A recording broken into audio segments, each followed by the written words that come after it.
Hello friends, నేను మీ విష్ణు. ఇది 3 size కాలనమాట. 2.5 పొడవుది. Turn అయిపోదామనేసి తీసుకొనొచ్చాను. 5 ఇంచుల మీనైతే టర్న్ అయితే పట్టించాను. దీనికైతే ముందుగా నేనైతే మార్కింగ్ యేసుకొని తొల్లైతే కొడుతున్నాననమాట. అండ్ 1.5 సైజ్ అయితే తొల్లైతే కొట్టాల్సొస్తుంది. అది 2 వైపులైతే తొల్లు కొట్టాలి. ఇది నేనైతే టేబుల్ రెడీ కాకముందే పేపర్ అయితే మొత్తం నీట్‌గా అయితే ఫినిషింగ్ వచ్చేలా మాత్రం కొట్టేస్తున్నాను. అది కూడా 120 నంబర్ మిషన్ పేపర్ ఏసైతే పేపర్ కొడుతున్నాను. ఇందులో ఎటువంటి ప్రాబ్లమ్ అయితే ఉండదు. టేబుల్ రెడీ చేసినాక ఏమవుతదంటే, మనం పేపర్ అయితే కొట్టేకైతే రాదు. ఎందుకంటే ఎటువైపు చూసినా మనం సపోర్ట్ ఇస్తాం కాబట్టి అవి అడ్డంగా ఉంటాయి కాబట్టి కొట్టేకైతే రాదనమాట. అండ్ ముందుగానే అయితే సట్టాలైతే దింపేసాను. ఇదొచ్చేసి టేబుల్ అయితే పూర్తిగా అయితే రెడీ అయింది. ఈ టేబుల్ వచ్చేసి హైట్ 2.5, పొడవు వచ్చేసి 4 అడుగులు, వెడల్పు వచ్చేసి 2 అడుగుల సైజుకి అయితే నేను చేస్తున్నాను. కింద ఎటువంటి సపోర్ట్ అయితే ఉండదు.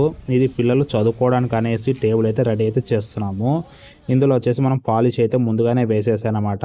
ఈ పాలిష్ వచ్చేసి ఫస్ట్ సీలర్ ఎక్కించినాక పాలిష్ చేసేసాను. నెక్స్ట్ వచ్చేసి మనం ఒక్కించు క్లాంపులు అయితే వేసాననమాట. నౌపన్ షీట్‌కి పైనుండి స్క్రూ తిప్పితే గలీజ్ కనపడతదనేసి మనం కింద నుంచి స్క్రూ తిప్పాలనేసి ఒక్కించు క్లాంపులు అయితే వేసాను. అవి ఒక 8 క్లాంపులు వేసాను దీనికి. దీనిపైన వచ్చేసి మనం షీట్ అయితే వేస్తాము. అది teakwood colour sheet. Teakwood colour sheet చూడండి కింద వైపు మొత్తం అయితే మనము క్లాంపులతోనే స్క్రూ ఫిట్టింగ్ అయితే చేసాం. పైన వచ్చేసి అయితే గ్రానైట్ మోడల్ అయితే ఉంటుంది.